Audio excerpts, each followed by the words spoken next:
If there's one person you don't want maliciously complying with you, it would be a repair technician. We'll get to that in a bit, but first, I'm not saying I did it, but I did it. This semester has been a disciplinary crap show, and we teach preschool. These kids were at minimum 6 months old when the world shuts down for COVID. They're wicked bright academically, but socially, ugh.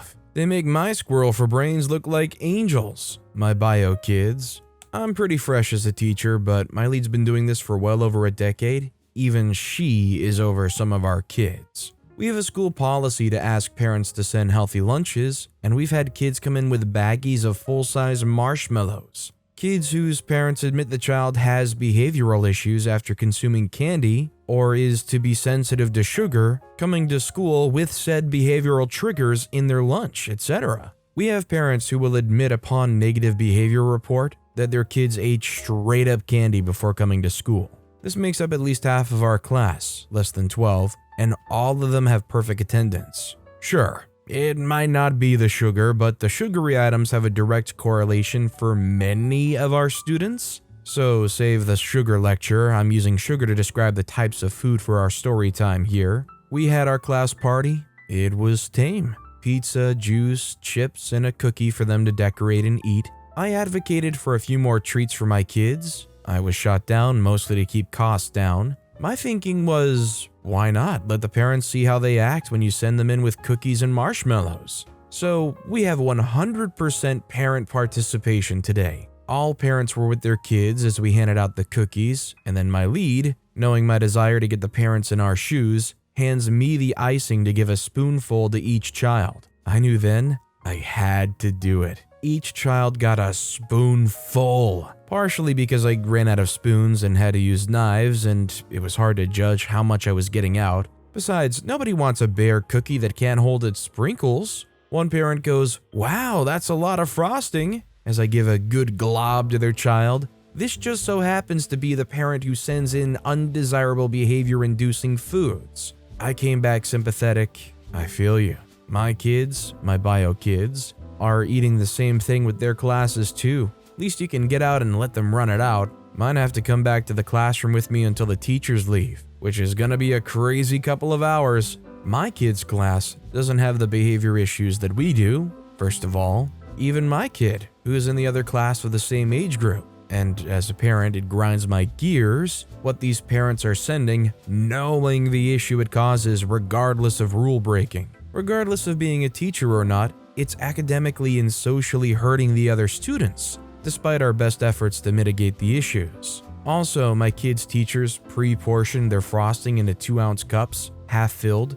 because they're smarter than me. Maybe we'll get less baggies of marshmallows in the new year, or not. I'm not gonna lie, but somebody sending their kid to preschool with a baggie full of marshmallows is kind of concerning to me. I mean, that's almost just negligent. Also, hi, I'm Steven, and if you enjoy awesome stories of malicious compliance, why not hit that subscribe button down below? That said, our next story is, I need to speed up my work. Everyone else is bored. Understood. Context, I work at a paint plant, making water and oil-based paints from base chemicals. We also do the packaging of the paints. Currently, our main buyer is closed for 2 weeks, so we're barely making anything. On top of that, we're getting a new machine and people are working on it today, Thursday, and tomorrow, Friday, so we can't make paint again until Monday. Packaging uses a compressed air pump and a trough with a spout at the lower end, and we use a mallet to put the lids on and stack 18 pails per pallet. We had 2 batches of paint made, waiting a day for us to package them when we have nothing else to do. We started with a water-based paint that goes into 5-gallon pails, usually 126 pails. On a normal day, it usually takes us about an hour and a half to package it, but since we have nothing else to do for these 2 days, we're taking it extra slow. I'm waiting to do something as one of the 2 odd men out, so I'm just checking my phone, sending a snap every now and then.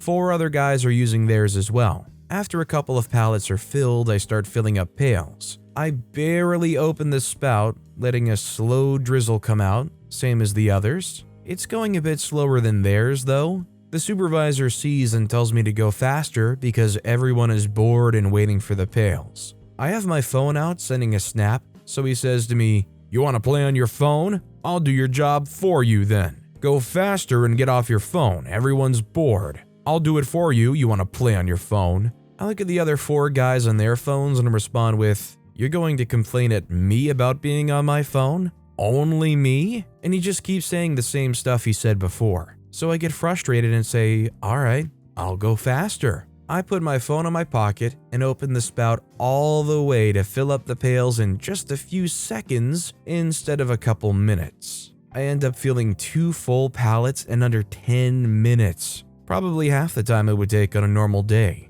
The supervisor goes next and opens the same spout the same amount that I'd opened it before, letting it go slow. We're about to finish up, and I'll be filling the last 2 pallets up just as fast as the other, giving us nothing to do for 2 days. This just sounds like a work problem. Why do you artificially go slower only because that means the work extends to the full length of possible time? Our next story is, waste my time with small claims court, will ya? My mother passed away in 2016, and one of the ways to keep her memory alive is to tell one of my favorite stories about her. I grew up in an Air Force town, and my mother worked on the base, and it wasn't uncommon for spouses of people stationed at the base to offer babysitting services. More often than not, you would stay with a babysitter as long as you possibly could. This story takes place sometime in 1989. My sisters and I had been getting watched by a woman whose husband was in the Air Force and living in base housing. One day, while I was at school and my sisters were getting babysat,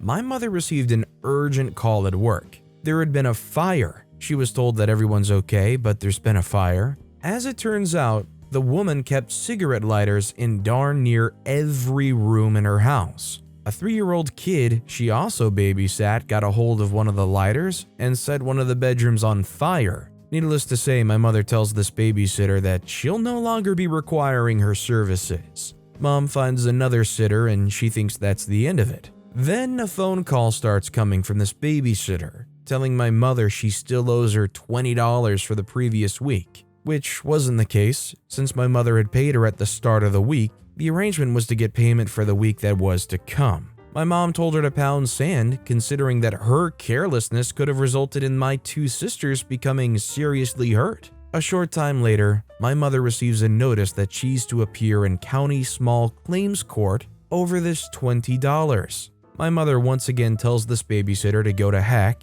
and that she'll see her in court. For reasons unknown to me, it was decided that she ended up having to pay her the $20. The only reason I can gather is that the fire took place on a Friday, and there was no advance notice of her not being needed any longer. The judge told my mother that she has 30 days to pay her by cash or check. Late 80s, no debit cards. My mother did exactly as she was instructed by writing this woman 40 checks for 50 cents. I was told later by my mother that she spent what seemed like an hour writing out the checks, one after the other. I then asked her why. Her reply was that both her and the babysitter both had accounts at the same bank, and she knew that you could only cash 5 personal checks a day. It may be the most deviously brilliant thing I have ever seen. As long as it didn't get them in any more trouble, I love it. Our next story is, you want me to follow a script? Sure thing. Years ago, I worked at a call center doing tech support for a large company with multiple different services. I specifically worked on the Uverse service in a call center of 1,500 plus agents.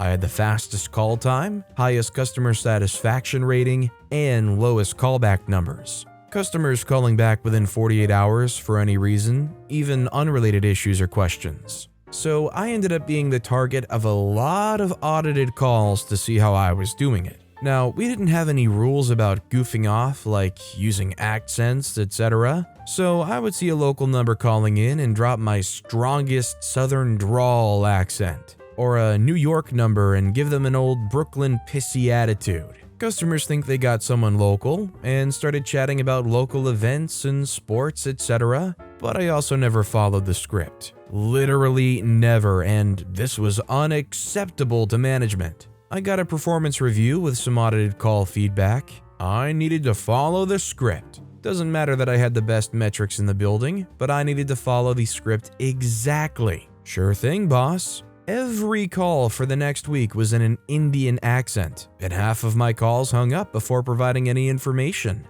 Guess they wanted to call back and try to get someone in the US. Feedback from management came down facility level. Absolutely no accents allowed on calls. Follow the script and no joking around. Sure thing. I followed the script to the exact letter, and when there was no scripted response, I repeated the last script again. Multiple times until there was an applicable script. All of this was in a perfect Ben Stein monotone voice with no accent. The numbers for the entire facility went from green on everything to red. The problem management didn't anticipate was that despite being there less than 6 months, I had learned how to fix Tier 3 issues as a Tier 1 tech.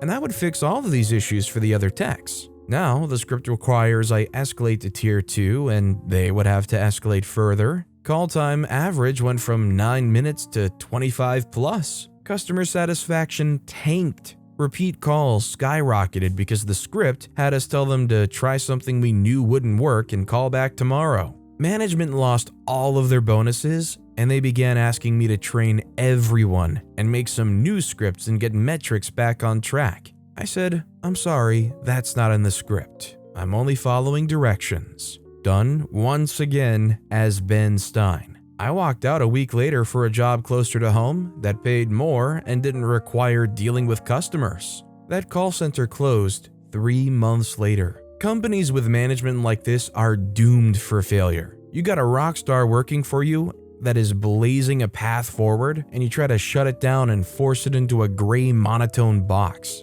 That said, our final story of the day is Tuesdays? What Tuesdays? I, a 32-year-old male, work as a repair technician for a retail store that repairs automotive and devices. I do the occasional sales as part of my job, but there's always been a need for someone to do repairs on a daily basis. I was hired for full-time work, which they begged me not to quit due to a bad company culture. There were a lot of red flags, but I needed a job, so I stayed. I ended up taking the majority of the workloads in various areas in the retail store and doing a majority of the device repairs that came in. Occasionally, I'd work on some trucks, SUVs, or cars that would come in for diagnostics and maintenance repairs, then help customers pick and choose what they wanted or needed for their automotive and devices. Open and close the store alone while handling the registers with deposits. It's a decent job, but there's no benefits, hardly any breaks, and meager pay. So for the past several months, corporate and management haven't trained anyone to fill in for my position in case something comes up. Well, I hurt myself on the job when doing inspections, and they refused to give or provide me the means to file workers' compensation. Before that, they kept sending me home over COVID-related concerns, or when the business slowed down for the day. Issue is that I'm diagnosed medically with asthma, and trying to breathe is hard when you have an asthma attack. I have a medication, but it only does so much. I guess they're afraid of asthma? So when I inquired about workers' compensation and explained my situation, they began radio silence. No one would provide me the documentation or allow me to report my injury. So rolling into the following week, they quietly scheduled me off from Tuesday without saying anything. When I discovered what happened, I asked why my schedule is so different. We figured you wanted Tuesday off, since you'll no longer be allowed to work on Tuesday ever again. I replied, shouldn't you have discussed this with me first about this? Manager and corporate replied, we don't need to discuss this any further. I replied, well, okay then. 2 months into this issue, I've been getting calls and texts to come in because people have been calling out or not showing up due to illnesses and the bad weather. Hi, I know this may be an inconvenience, but can you come in this Tuesday? We don't have a technician available to cover. I replied, I'm sorry, but I'm not allowed to work on Tuesdays. A week later, I get a call. I need someone to come in and open this Tuesday. Can you open? I responded, I'm terribly sorry, but you said it yourself along with corporate that I'm never allowed to work on Tuesdays again. This goes on repeat many times, and I give them the same response. And guess what? They lost on a lot of sales because turns out I'm on the top of the leaderboard for sales on Tuesday. I come in a few days later and asked what happened. They said it was insane. We had so many people come in for repair orders and no one was able to do repairs. We lost a lot of revenue and important clients. I gave them a smug look and smiled. Well, I no longer work on Tuesdays. Due to no longer working on Tuesdays, I managed to find a new job in my free time that pays me twice as much and gave them my 2 weeks notice. On Tuesday, of course. And guess what? I'm quitting on Tuesday. So now, my corporate and manager is rushing to train people to do the work that I do. I'm absolutely enjoying this because of the sheer panic as they try to find someone to replace me. I don't necessarily think what they did here was legal, but all in all, OP ended up in a fairly good situation, so you can't complain too much, right? But with that being said, that's all the time we have for today. Now, if you want to hear another absolutely awesome story of compliance, check out that video on the left. Or if you missed my latest video, check out that video on the right. That said, I'll see you all next time with some more stories